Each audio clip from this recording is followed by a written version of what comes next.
नमस्कार मंडळी, श्री स्वामी समर्थ। तर आजच्या व्हिडिओमध्ये आपण पाहणार आहोत हत्तीची मूर्ती म्हणजेच गजलक्ष्मी घरात ठेवल्यामुळे काय होते, हत्तीची मूर्ती घरात का ठेवतात हे आपण आजच्या व्हिडिओमध्ये जाणून घेणार आहोत। हत्ती हे जसे इंद्राचे वाहन तसेच श्री लक्ष्मीचेही वाहन आहे। हत्तीवर आरूढ झालेली लक्ष्मी गजलक्ष्मी म्हणून ओळखली जाते। तिला वैभवाचे प्रतीक मानले जाते, म्हणून हत्ती हे उच्च पद, प्रतिष्ठा, सन्मान आणि समृद्धीचे प्रतीक मानले जाते।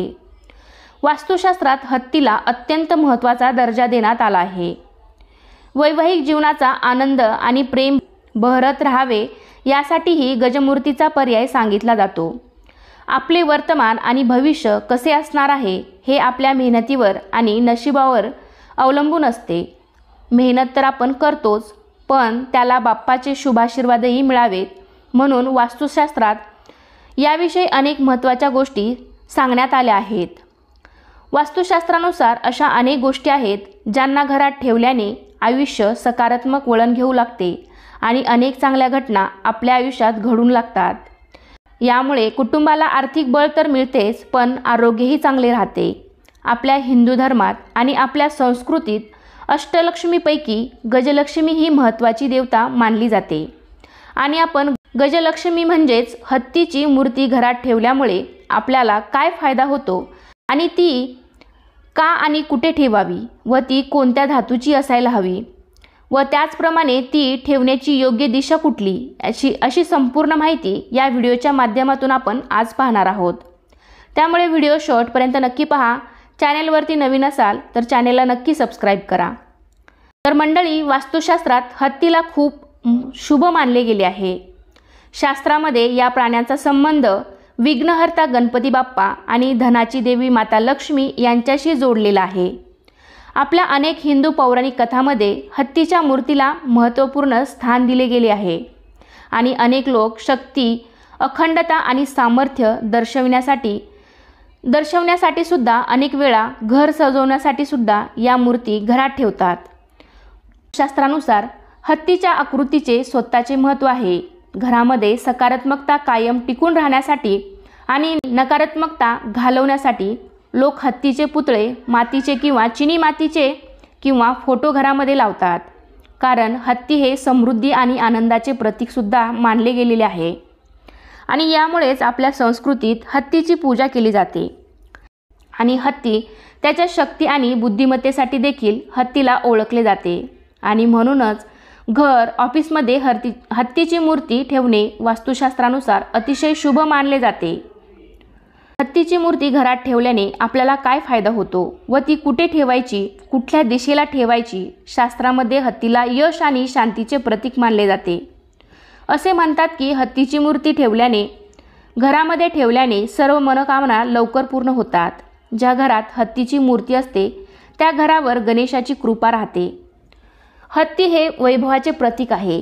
पूर्वी राजे महाराजे हत्तीच्या अंबारीत बसून स्वारी करत असत। आत्ताच्या काळात हत्ती पाळणे जरी शक्य नसले तरी हत्तीची पितळेची किंवा काष्ट अर्थात लाकडाची मूर्ती आपल्या घरात नक्कीच आणता येईल। त्या मूर्तीमुळे निर्माण होणारी सकारात्मकता तुम्हाला वैभव प्राप्तीकडे नेईल। तर हत्तीची मूर्ती घरात ठेवल्याने आपल्याला घरामध्ये सकारात्मक ऊर्जेचा प्रभाव तर मिळतोच, पण आपल्या घरातील जी वाईट नजर असते, जे वास्तुदोष असतात, जी निगेटिव्ह एनर्जी असते ती सुद्धा निघून जाते। त्याचबरोबर आपल्या घरातील, आपल्या कुटुंबातील सर्वांचे आरोग्यही चांगले राहते आणि आपल्या घरात सुख समृद्धी येते आणि घरातील सर्व अडथळे दूर होतात। असं सुद्धा म्हणतात की भगवान बुद्ध यांच्या आईने त्यांच्या जन्मापूर्वी म्हणजे त्यांचा जन्म देण्यापूर्वी पांढऱ्या हत्तीचे स्वप्न पाहिले होते आणि आपल्याला माहितीच आहे पांढरा रंग म्हणजेच पांढरा हत्ती हे शांतता, शहाणपण आणि ज्ञान दर्शवते आणि हत्ती हे स्मरणशक्ती, ज्ञान आणि संरक्षणाचे प्रतिनिधित्व करणारे सर्वात मोठा प्राणी आहे आणि यामुळे जर तुम्ही तुमच्या घरात किंवा देवाऱ्यात जर हत्ती ठेवले तर ते तुमच्या मुलांसाठी सुद्धा खूप चांगले आहे। तुम्ही तुमच्या मुलांच्या अभ्यासाच्या खोलीत हत्तीचे पुतळे किंवा फोटो हे ठेवू शकता। जर आपण आपल्या बेडरूममध्ये वास्तूनुसार पितळेची हत्ती ठेवले किंवा हत्तीचे मोठे चित्र लावले तर नवरा बायकोमधील मतभेद संपतात. हत्तीच्या मूर्तीचे अनेक प्रकार आपल्याला पाहायला सुद्धा मिळतात. यापैकी आपण कुठला निवडायचा हा प्रश्न आपल्याला नेहमीच पडत असतो. तर तुम्ही जर हत्तीची मूर्ती चांदीची निवडली तर ते शुभ मानले जाते. आपण आपल्या घरात जर चांदीची मूर्ती ठेवली तर अपार नशीब आणि भाग्य आपल्याला मिळू शकते आणि आपल्या घरात संपत्ती आकर्षित करण्यासाठी आपण ती उत्तर दिशेला ठेवावी. आणि समजा आपल्या घरात तिजोरी असेल, दुकान असेल, त्या तिजोरीत सुद्धा तुम्ही ही लाल कपड्यात गुंडाळून छोटीशी हत्तीची किंवा गजलक्ष्मी जी मूर्ती असते तर ती आपण ठेवू शकतो. यामुळे सुद्धा आपल्याला खूप फायदा होऊ शकतो. आपण सकारात्मक ऊर्जा आकर्षित करण्यासाठी हत्तीची मूर्ती आपल्या देवघरात नक्कीच ठेवू शकतो. मग ती आपण चांदीची म्हणजेच आपल्याला शक्य होत असेल तर आपण ती चांदीची नक्कीच ठेवू शकता. आणि जर आपल्याला शक्य होत नसेल तर आपण पितळेची मूर्तीसुद्धा ठेवली तरी चालेल. घरात ठेवलेल्या हत्तीच्या मूर्तीची दिशा ही उत्तरेकडे पाहिजे आणि उत्तरेकडे आतील बाजूस असली पाहिजे, कारण वास्तुशास्त्रानुसार त्याचं तोंड उत्तर दिशेला असलेलं अधिक चांगलं मानलं गेलेलं आहे. आणि आता वास्तुशास्त्रानुसारच आपल्याला हत्तीची मूर्ती घेताना हत्तीची जी सोंड्याची स्थिती आहे आणि मुद्रा आहे ती नीट पाहण्याची आवश्यकता असते. जर हत्तीची सोंड वर उंचावलेली असेल तर हे ऊर्जा, समृद्धी आणि शुभ मानले जाते. उंच सोंड असलेला हत्ती हा अतिथी आणि मित्रांना आनंदाने अभिवादन करतो आणि हे करुणा आणि शांती देखील दर्शवतो. उंचावलेली हत्तीची सोंड म्हणजे यश आणि भाग्य देते. आपल्याला सर्वांनाच माहीत आहे की हत्ती हे यशाचे आणि भाग्याचे प्रतीक मानले गेले आहे. व बऱ्याच वेळा आपल्याला असे सुद्धा वाटते की खालच्या दिशेने सोंड असलेली हत्तीची मूर्ती ही दुर्दैवी असते किंवा ती घरात ठेवणे, देवाऱ्यात ठेवू नये असं आपल्याला वाटत असतं. परंतु नाही, हत्तीची ही जी मुद्रा असते म्हणजे जर सोंड खालच्या दिशेने असेल तर ही मुद्रा आपल्याला समस्या सोडवण्यासाठी ताकद दर्शवते आणि दीर्घायुष्य व त्याचप्रमाणे चिकाटीसुद्धा आपल्यामध्ये जोडत असते. परंतु जर तुम्ही देवाऱ्यात ठेवत असाल तर काही गोष्टींची तुम्हाला काळजी घ्यावी लागते.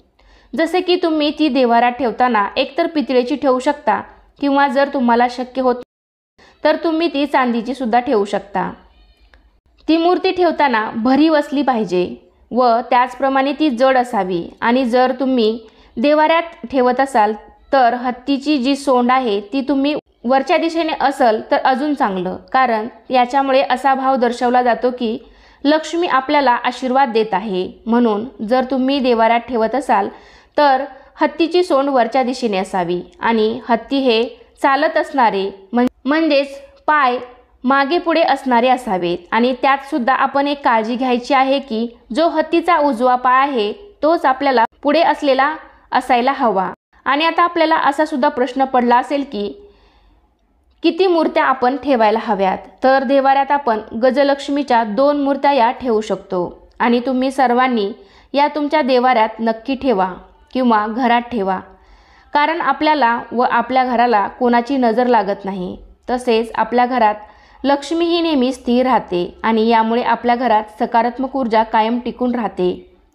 जर तुम्ही आर्थिक संकटाशी सामना करत असाल आणि तुमच्या उत्पन्नाच्या तुलनेत तुमचा खर्च वाढत असेल तर नवीन वर्षात हत्तीच्या 2 मूर्ती आणा. 2 मूर्ती घरच्या मुख्य दारात ठेवा. असे केल्याने नकारात्मक ऊर्जा घरात प्रवेश करत नाही आणि कुटुंबात पैशाचा प्रवाह वाढू लागतो.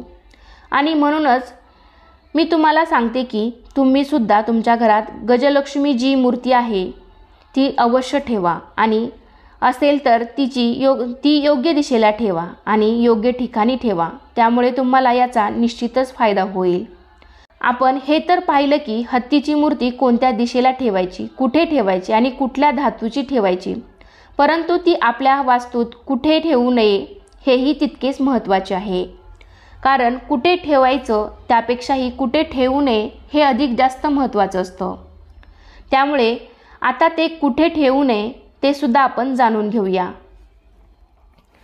तर आपल्या स्वयंपाकघरात किंवा बाथरूममध्ये हत्तीची मूर्ती ठेवू नये किंवा बाथरूमच्या जवळ हत्तीची मूर्ती ठेवू नये. म्हणजे बराच वेळा सजावटीसाठी लोक ठेवतात, त्यामुळे तिथे ठेवू नये. आणि त्याचप्रमाणे वास्तूनुसार जर तुम्ही युद्ध, हिंसा किंवा प्राणी कृतीमध्ये हत्तीचा वापर दर्शवणारं जर चित्र लावत असाल तर ते लावणं तुम्ही टाळलं पाहिजे.